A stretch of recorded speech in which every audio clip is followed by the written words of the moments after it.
Welcome back, and this is my next tank kit project, the French R35 light infantry tank. And to recap on my intentions, what I'm doing, I'm actually going through a series of early war light tanks. The proviso being that these tanks were either designed and or built before 1939, but did see some active service in World War II. I've done the Russian T-26 and I've done the British Mark 6B. So now it's the turn of the French. And this is a Hobby Boss kit. This is a Chinese kit. I've never actually made a Hobby Boss kit, so it'll be quite fun to look at that. So here's the front, and it suggests that we get an option as to whether we get to close or open the hatches. In the previous tanks that we've built, we haven't really seen much in the way of interior architecture, so this might be different here. Let's look at the rest of it. Oh, good painting scheme on the side. We've also got some information about the tank itself, so I'll read that out. French R35 light infantry tank. The Renault 35 was a French light infantry tank of the Second World War, designed from 1933 and produced from 1936. The type was intended as a light infantry support tank, equipping autonomous tank battalions that would be allocated to individual infantry divisions to assist them in executing offensive operations. To this end, it was relatively well armoured but slow and lacking a good anti-tank capacity, fitted with a short 37mm gun. At the outbreak of the war, the anti-tank role was more emphasised, leading to the development and eventual production from April 1940 of a subtype with a more powerful longer gun, the Renault R40. It was planned to shift new production capacity to the manufacture of other faster types, but due to the defeat of France, the R35/40 remained the most numerous French tank of the war, about 1,685 vehicles, having been produced in June 1940. Wow, at that moment it had also been exported to Poland, Romania, Turkey and Yugoslavia. For the remainder of the war, Germany and its allies would use captured vehicles, some of them rebuilt into tank destroyers. That's all quite interesting. So this tank was designed about the same time as the British and Russian tanks I mentioned earlier. And at the start of the war, at least, they were also the most numerous, because I think about 10,000 T-26s were built. I can't remember how many Mark 6s were built, but it was quite a substantial number. Anyway, let's go on. Yeah, same as the front art there, 135 scale kit. Yeah, all these tanks are 135. Oh, we got photo etched parts. That's interesting. We had some of these on the Mark 6. I found them quite fiddly to use, to be honest with you. I doubt these will be any less fiddly, frankly. Right, let's look inside. Right, quite bright. It's normally very dark green these kits come in. Got a sort of a khaki colour here. All looking pretty good. Yeah, looking very nice and clean. What's all this? Right, don't know what's wrapped up in bubble wrap. No, not bubble wrap, this foam, whatever it is. Got the usual very, very delicate bits here, which will probably snap off when I try and extract them. I seem to spend more of my time gluing together bits I've broken than actually making the kit. Well, that's an exaggeration, but it's not too far from the truth. Oh, what's all this stuff? Is that an engine block?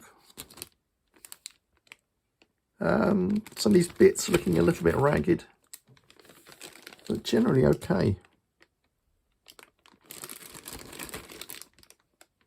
Yeah, when I say ragged, it's the sort of little extra bits and pieces that you can just scrape off with a fingernail. So I'm not anticipating any issues there. Quite a nice smell coming off of this, actually. It's plasticky smell, but it's still quite nice. Yeah, this is just the wheel mountings, isn't it? Some tiny, tiny pieces here. Good grief. How many of these will I lose? Hopefully none.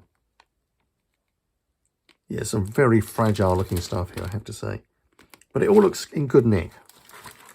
And here's the hull, which looks tiny in comparison, doesn't it? Yeah, you can't imagine all those other bits and pieces actually fit onto this hull. Looking good. Right, there's the gun up here. And this is parts of the turret. Right, it's very difficult to make out what's what at this stage. Here we go, here's the photo etch bits. This is significantly larger than the stuff that I had for the Mark VI tank.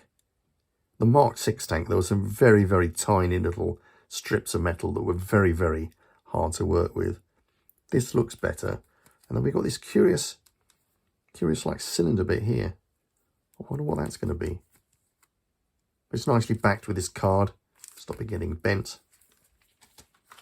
And this is the track. And I'm assuming, yeah, this is the decals. Can't really see them properly here. I think I'm seeing them from the back. That's fair enough. Oh, more of the turret. And this is the top of the hull. Yeah, it's as small as the other tanks in the series.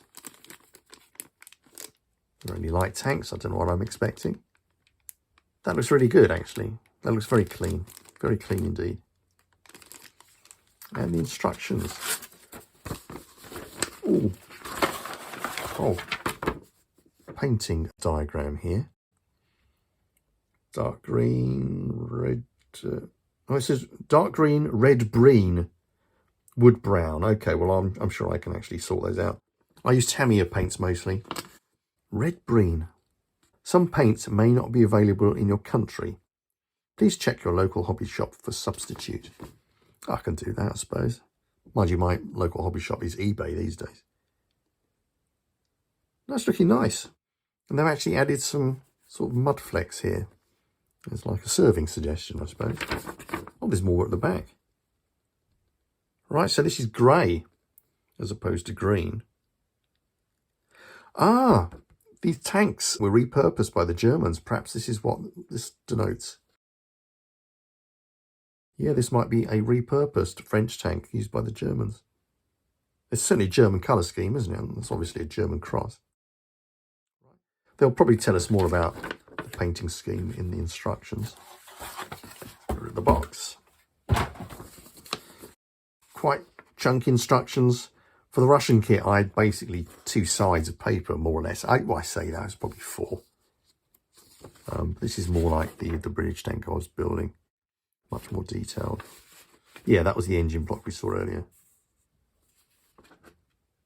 Right, these instructions look really well done. Oh, bloody hell, look at this though. Bane of my life with these damn tanks. I've got to stick all these together. Crap. Well, what was I expecting? What was I expecting? No one's forcing you to make these kits, are they? No, this is looking fun. I'm going to like this one, I think. I've enjoyed all of them, but this looks particularly nice. But right, oh, that looks really nice. I think it's a sexy looking little tank, actually. It looks very modernistic, doesn't it? But we put a bonus for this, because I got this kit off eBay, and with it was this tank crew.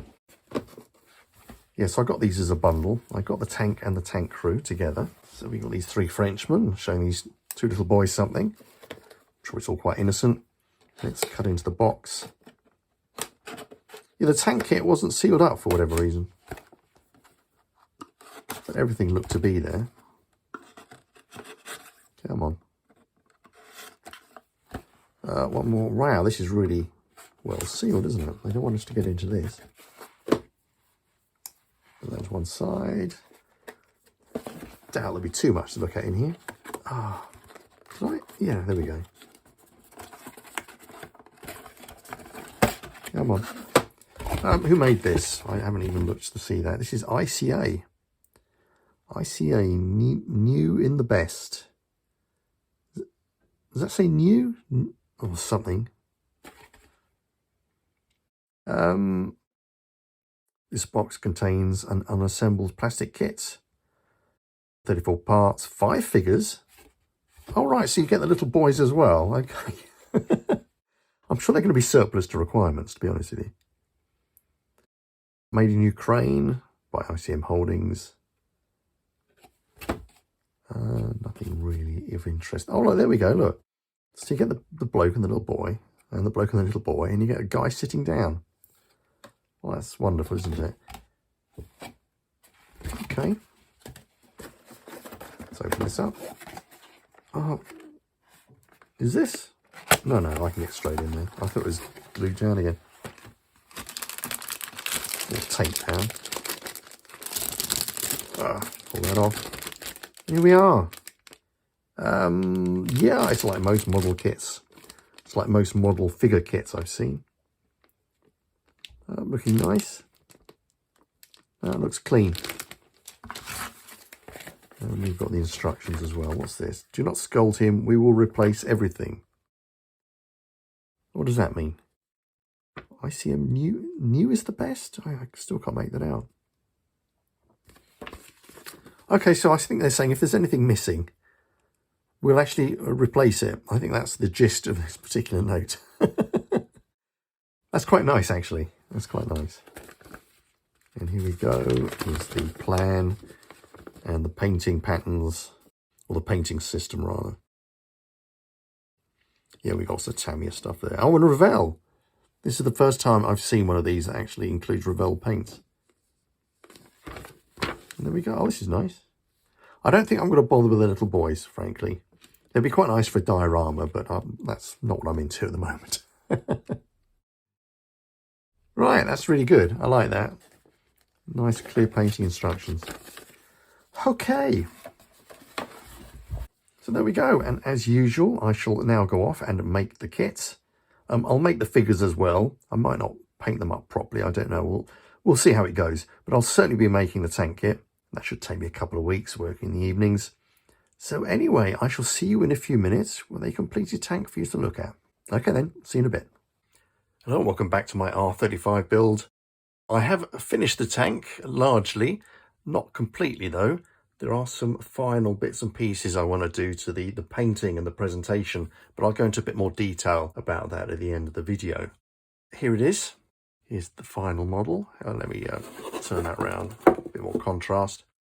Yeah, it's quite a handsome little device, isn't it? I do like the shape of it. Very well proportioned.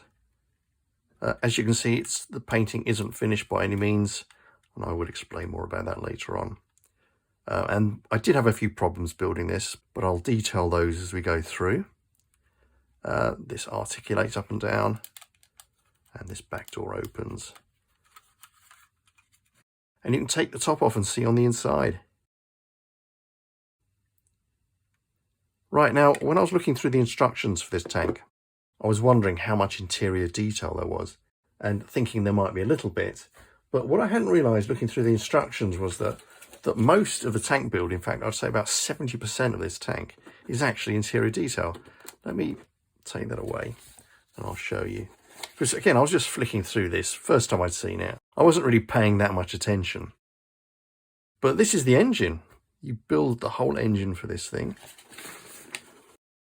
There's another whole page of engine details to add. More here.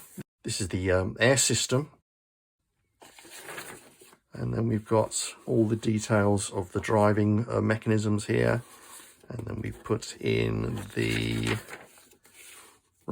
seat for the driver. Other details for the back of the tank. Is there any more? I think. Oh yeah, we actually stick in the engine at this point. And you've got the transmission. This is all transmission. So this is all interior detail. Like I said, about 70% of this tank is just interior stuff. It's crazy, really. I'll put up a picture of the interior. So this is a picture of the tank before I actually put the top on it. And you can actually see how much detail is in there. It's absolutely extraordinary. I spent quite a lot of time cleaning up and painting bits of this tank that, frankly, you're not going to see at all. I'll show you. I mean, really, you can take the top off and you can sort of see bits in the back there. Let me get a light on this. Yeah, you can sort of see bits there, can you? And then look at the front. Then you've got the driving seat and the sort of the mechanism. I'm not giving a very good view here, I'm afraid. But it's very difficult. I mean, even looking at it like this without watching it on the screen. I've actually made it with an open driving flap here, whatever you call that. But you can't really see anything through there. So all that interior design is a bit of a waste, I think. Unless there are people who just enjoy building the engines. Perhaps there are people who would buy 2 of these kits and have one showing all the interior detail, you know, not actually putting the top on it, and others who actually build just the outside. So there, yeah, a surprise to me, I must say, because the first tank I built just had a chair as the interior detail. The second tank I built, which is the Russian T-26, that had no interior details whatsoever. And this one, as I've said repeatedly now, is mostly interior detail. Let's go through the instructions again, and I'll point out a few bits and pieces where I was having difficulties. The engine was all pretty easy to put together. It's fiddly, like most things, but it was okay. These bits of I've highlighted this area here. This is completely invisible once you've actually assembled the tank. You can't see this at all. So again, unless you're actually going to build it and not have the top on it, there's very little point in assembling a lot of this stuff. But this is all fairly okay. Good. I had a lot of trouble assembling these metal parts here. These are like metal cowlings that sit over the wheels, and these were very difficult to shape, to the extent I didn't actually bother because they were very, very hard to work with. I might go and put them on retrospectively. The metal etchings are quite thick, which obviously makes them quite sturdy, but I found them very hard to actually manipulate in any sort of a reliable way. It was a bit of a shame. Right. An issue I had here was with the transmission here. You've got this like transmission cowling, whatever its name is here, this block of plastic. And when I was trying to put down the top of the tank here, it just would not fit. I could not get that to actually snap down to the bottom of the hull. And it turned out that that the top of the tank was actually pressing down on that. So what I had to do, and I'll put a picture up now, is get a Dremel tool and grind down the top of this. I had to do quite a lot of grinding to get it thin enough it could actually snap down the top of the tank. So that was a disappointment, because I'm fairly confident that the rest of the tank was put together adequately. You know, it might not have been perfect, but it shouldn't have needed so much work to make the top fit. A little bit irritating. The track's really good. These are probably the best tracks I've worked with so far. Well, I've only done 2 kits previous to this, but none of the pieces were malformed. They all cleaned up very nicely. And here, when you're meant to, snap them together to assemble them, that actually worked. I couldn't get the track pieces on my previous tanks to snap together really very well at all. These snap together quite nicely. Yeah, that worked really well. Very pleased with that. Nothing else here, I don't think. No, we're about done. The instructions. Right. Yeah, that was all good. You've got the 2 options. You can either have that open or closed. I don't know why they didn't have more options. I imagine the top of that tank would just flip up, would it? Or perhaps it's sealed. I thought that was like a lid, but perhaps that's just like a little cupola that you don't actually lift up at all.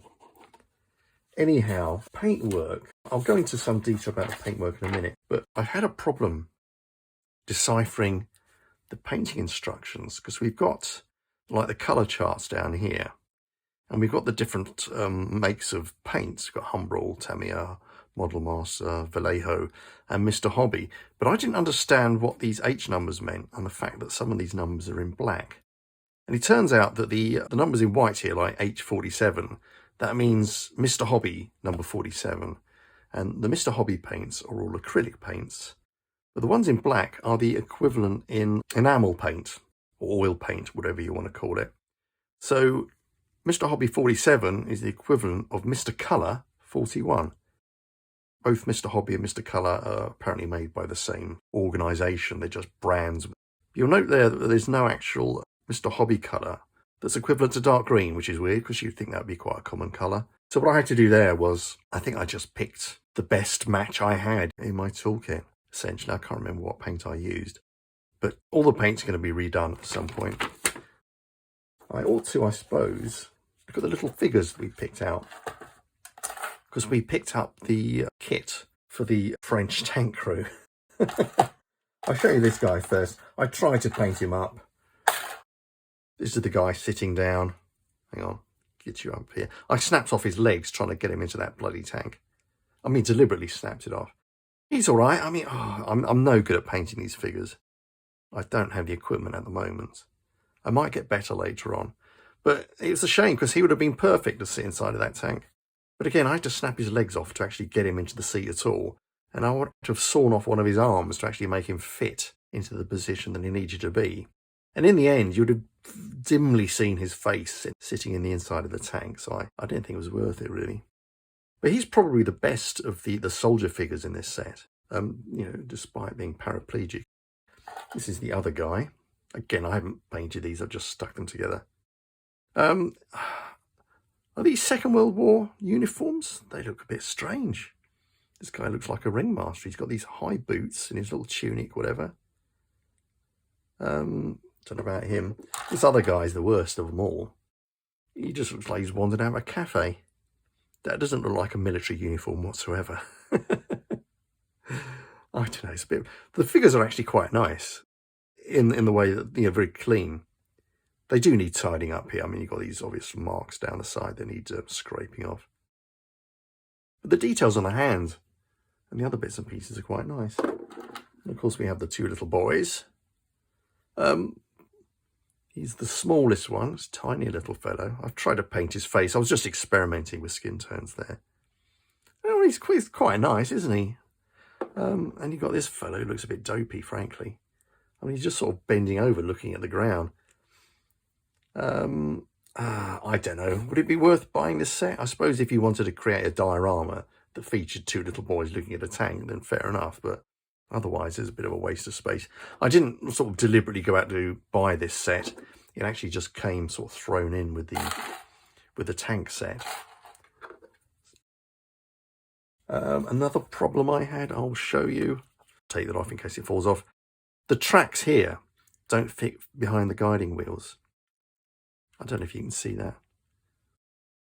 This track ought to snap down sort of behind these guiding wheels, and there's not enough room. So to actually make this fit, I think I'm going to have to get a pair of pliers and actually pull these off, push down the track, and then stick them back in again, which is a disappointment. Because these are like I said, these are the best tracks I've come across so far. They look fairly respectable compared to my other efforts. Again, you can see that bit's not been painted. A lot of work to do on this. Yeah, I keep going on about the paintwork, and the fact is that I haven't made models for years and years and years. The last time I made models when I was a teenager, and I used to just push them together as quickly as possible, really.